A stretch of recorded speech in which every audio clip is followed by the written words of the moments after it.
annoncée comme la prochaine révolution, celle qui vient après Internet. Mais qu'est-ce que la blockchain?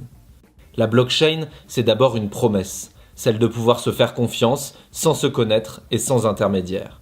Pour y parvenir, la blockchain propose de garder une trace indélébile de tout ce que l'on possède et s'échange dans un grand registre. Vous voulez vendre un acte de propriété, échanger de la monnaie ou voter électroniquement? Vérifions dans la blockchain. Ce registre est en réalité un système informatique composé de blocs qui représentent toutes les transactions passées.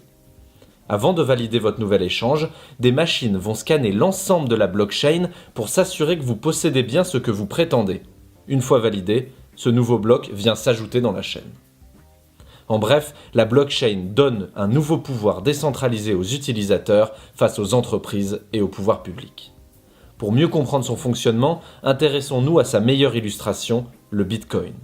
Cette monnaie virtuelle s'échange directement entre les utilisateurs via la blockchain. Prenons Madame X et Monsieur Y. Chacun utilise une clé publique, une sorte d'adresse de boîte aux lettres et une clé privée qui pourrait représenter sa signature. Si Madame X veut donner 100 bitcoins à Monsieur Y, elle initie la transaction en utilisant sa clé privée, puis envoie la somme à l'adresse publique de Monsieur Y.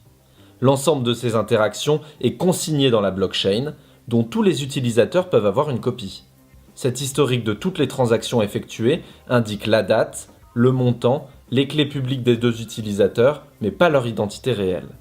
Pour sécuriser le système, des particuliers ou des entreprises connectent leurs machines sur le réseau et apportent de la puissance de calcul. On les appelle les mineurs. À l'aide de formules mathématiques, ils vérifient dans la blockchain que Madame X possède bien les 100 bitcoins. Une fois vérifiée, la transaction est validée et inscrite de manière indélébile dans le registre. Les mineurs, eux, sont rémunérés par de nouveaux bitcoins et avec des frais de transaction. Ainsi, il est impossible de créer de faux bitcoins ou de dépenser 2 fois le même bitcoin. Les mineurs stopperaient net la transaction après analyse de l'historique du fraudeur.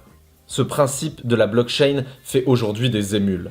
Des écoles certifient déjà leur diplôme avec, le Ghana pourrait l'utiliser pour son cadastre, et des applications rêvent de détrôner Airbnb ou Uber en mettant en relation les utilisateurs directement entre eux.